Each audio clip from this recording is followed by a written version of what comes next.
Bismillahirrahmanirrahim. Assalamualaikum warahmatullahi wabarakatuh.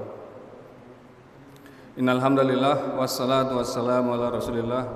Asyhadu an la ilaha illallah wa asyhadu anna Muhammadar Rasulullah. Amma ba'du. Jamaah sidang Jumat rahimakumullah.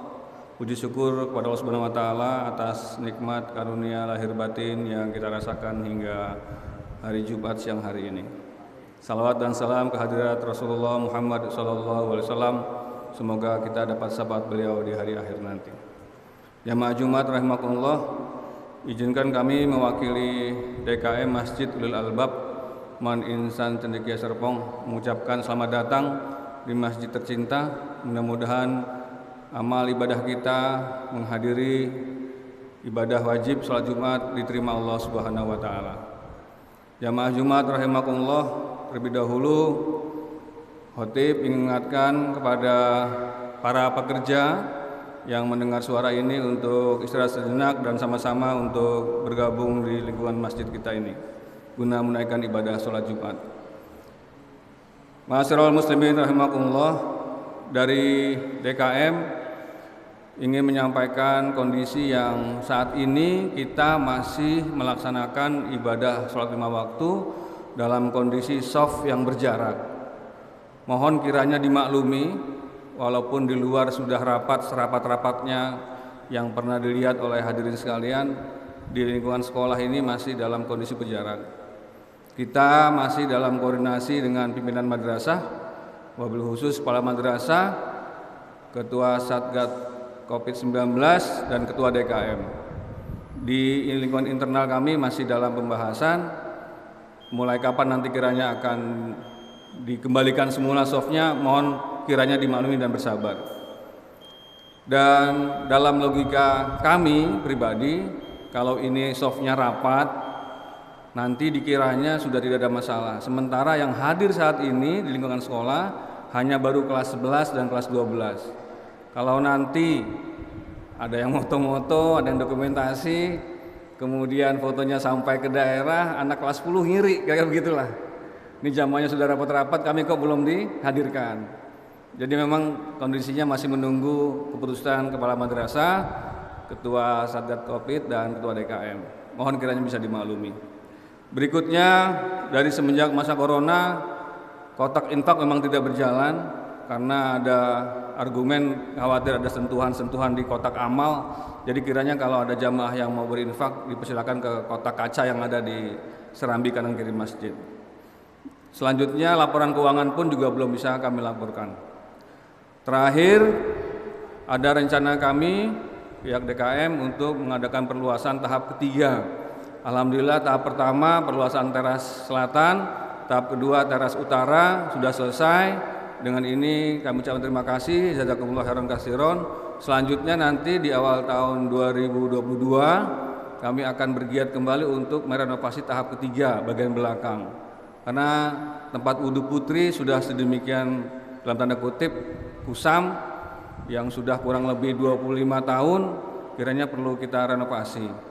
Ke depan dalam rancangan desain alumni, kami bekerjasama dengan alumni untuk menjadikan 2 lantai ke belakang, sampai nanti kiranya akan menjadi ikut-ikutan baik lah begitu ya.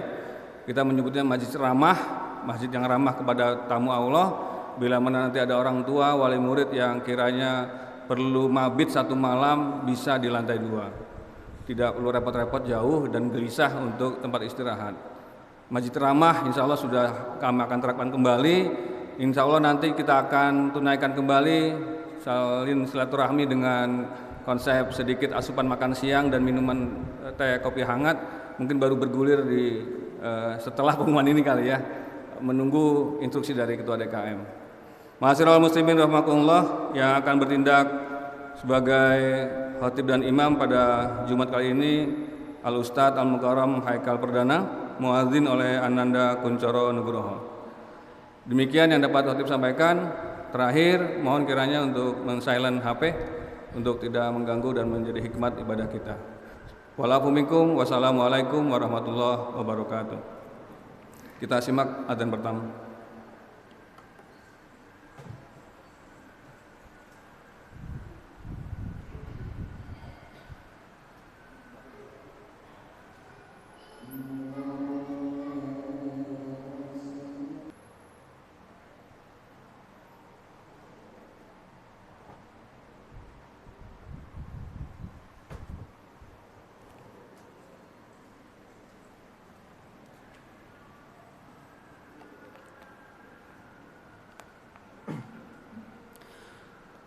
Assalamualaikum warahmatullahi wabarakatuh.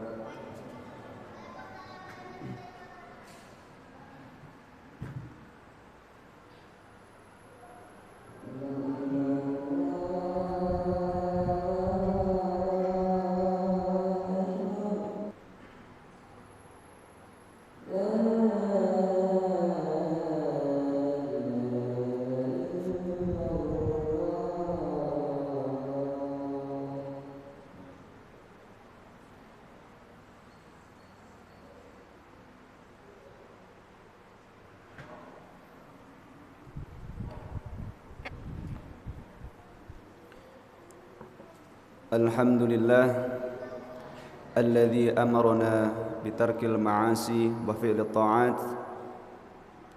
أشهد أن لا إله إلا الله وحده لا شريك له، وأشهد أن سيدنا محمدا عبده ورسوله الداعي بقوله وفعله إلى الرشاد.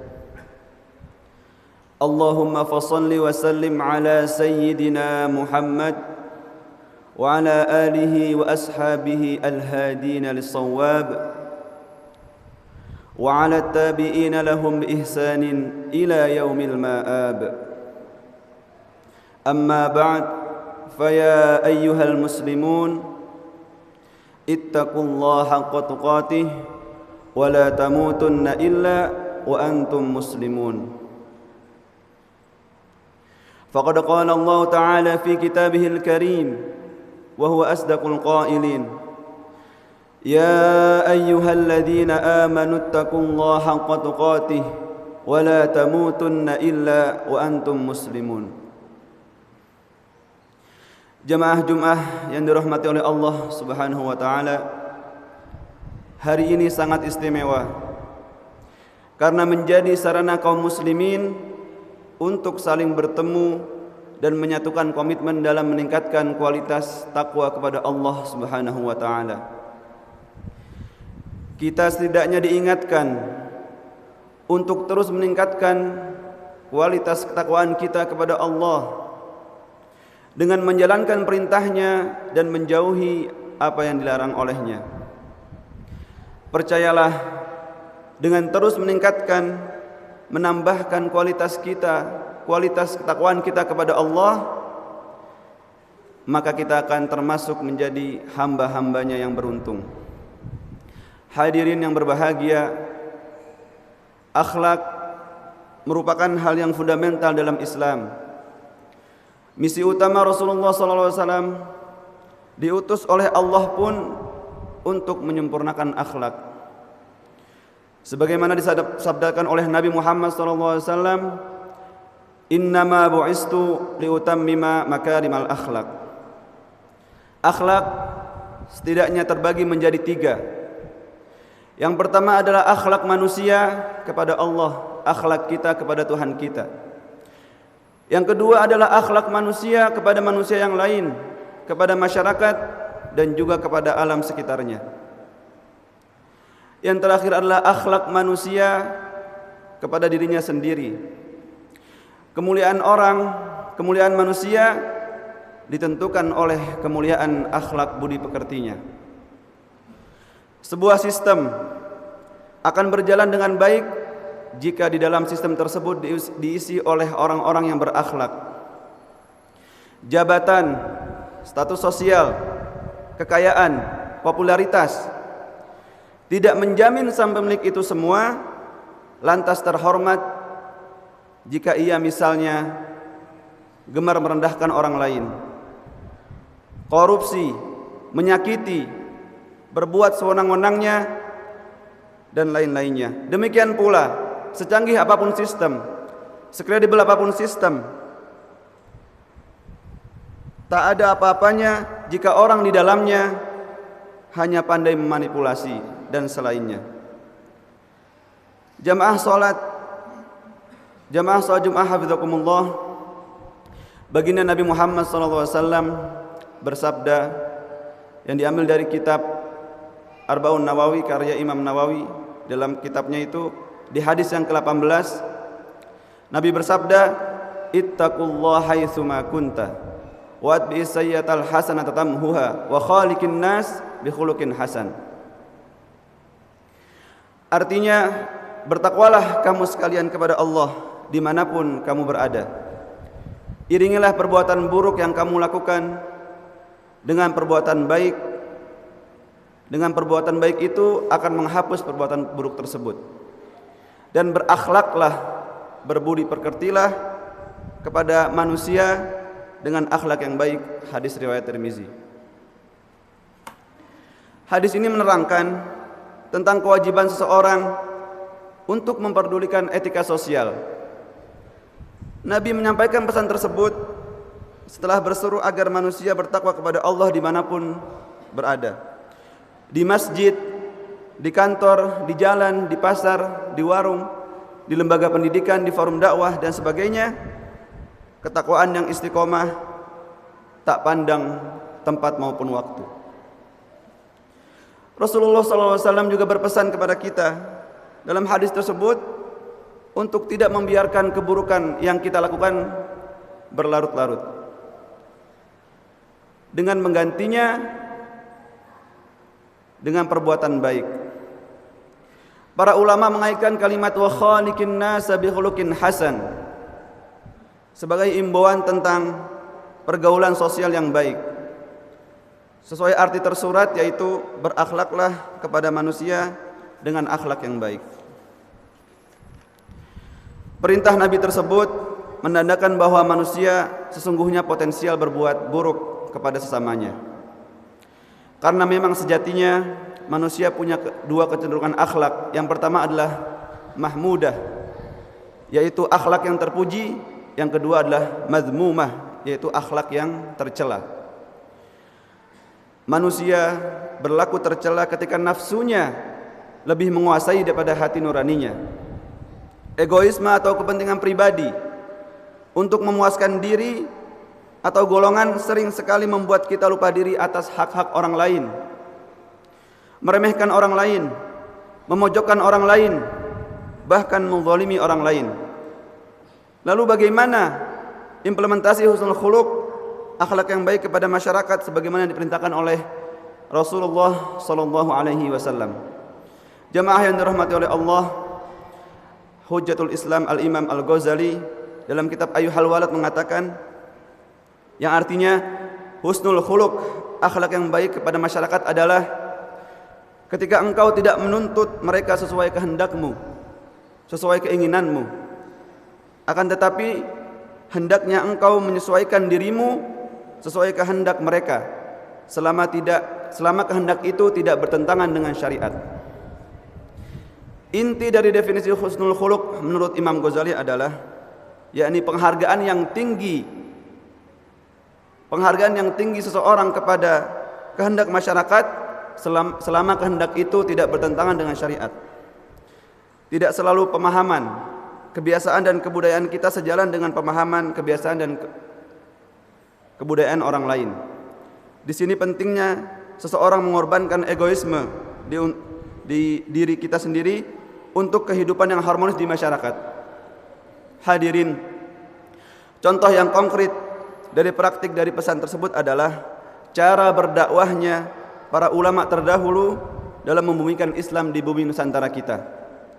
Wali Songo misalnya, yang mempunyai wawasan fikih dan tasawuf yang mendalam, tak serta-merta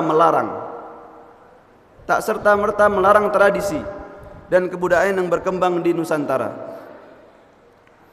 Tentu mereka sadar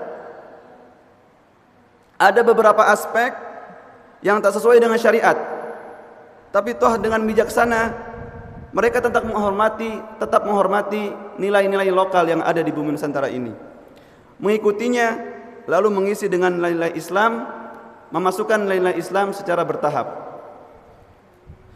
Mereka merupakan ulama-ulama yang menjunjung tinggi prinsip memanusiakan manusia, menghargai proses, rendah hati, dan bergaul bersama masyarakat dengan sudut pandang kasih sayang. Padahal dengan kapasitas, status sosial, bahkan kekuasaan yang dimiliki oleh Wali Songo itu, mereka waktu itu bisa saja memaksakan penduduk pribumi untuk memeluk ajaran Islam dan meninggalkan seluruh tradisi dan adat istiadat lokal. Tapi itu semua tidak dilakukan oleh Wali Songo karena memang menyalahi ketentuan wa khaliqin nas bi khuluqin hasan. Jamaah salat Jumat rahimakumullah, senada dengan Al-Imam Al-Ghazali, salah seorang ulama Nusantara, yakni Syekh Nawawi Al-Bantani, mengartikan berakhlak mulia kepada masyarakat sebagai berakhlak yang baik adalah mengikuti konsensus atau tradisi Islam, konsensus atau tradisi dalam segala hal selama bukan kemaksiatan.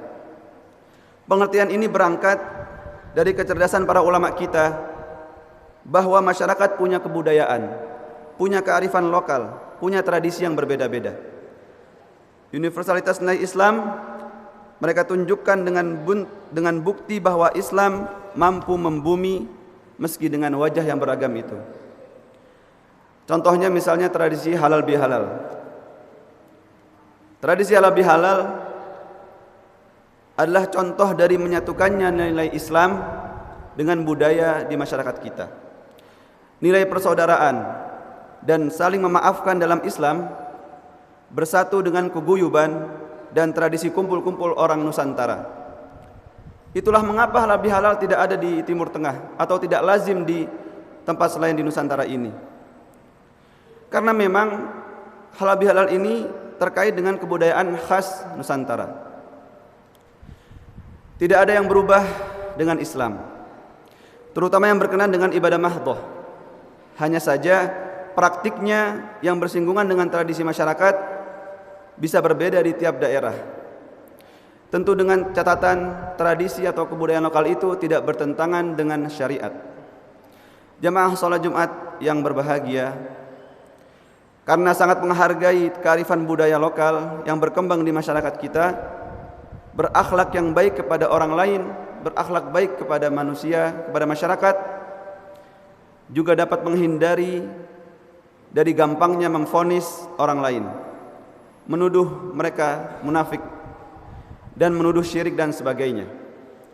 Kita boleh memegang kuat prinsip kita, tapi tak seharusnya mengoyak kedamaian, memecah kesatuan, atau menimbulkan keributan yang tak perlu di tengah-tengah masyarakat kita. Pesan yang baik, syiar yang baik harus disalurkan dengan cara yang baik pula dan dengan akhlak yang baik pula. Semoga kita semua terjaga dari akhlak yang buruk, baik kepada diri sendiri, kepada masyarakat dan alam yang telah Allah ciptakan kepada kita, serta lebih-lebih kepada Allah Subhanahu wa taala. Semoga kita termasuk dari umat Nabi Muhammad SAW yang berhasil diperbaiki akhlaknya, budi pekertinya, mendapatkan ridhonya dan memperoleh syafaatnya. Amin ya rabbal alamin. Barakallahu li wa lakum fil Qur'anil azim wa nafa'ani wa iyyakum bima fihi minal ayati wa dzikril hakim wa taqabbalallahu minna wa minkum tilawatahu wa innahu huwas samiul alim. Aqulu qawli hadza fastaghfirullahal azim innahu huwal ghafurur rahim.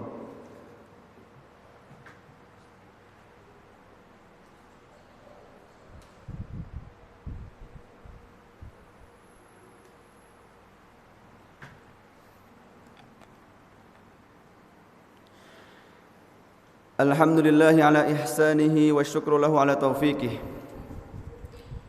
Wa asyhadu an la ilaha illallah wahdahu la syarika lah. Wa asyhadu anna sayyidana Muhammadan abduhu wa rasuluh ad-da'i ila ridwanih. Allahumma salli ala sayyidina Muhammad wa ala alihi wa ashabihi wa sallim tasliman katsira. Amma ba'd, fa ya ayyuhan nas ittaqullaha fima amar wantahu amma naha wa'lamu anna Allah amarakum bi amrin bada fihi bi nafsihi wa thana bi malaikatihi bi qudsih wa qala Allah ta'ala inna Allah wa malaikatahu yusalluna 'alan nabi يا أيها الذين آمنوا صلوا عليه وسلموا تسليما اللهم صل على سيدنا محمد وسلم على آل سيدنا محمد وعلى أنبيائك ورسولك وملائكة المقربين وارض اللهم عن الخلفاء الراشدين أبي بكر وعمر وعثمان وعلي وعن بقية الصحابة والتابعين وتابع التابعين لهم بإحسان إلى يوم الدين وارض عنا معهم برحمتك يا أرحم الراحمين اللهم اغفر للمؤمنين والمؤمنات والمسلمين والمسلمات الأحياء منهم والأموات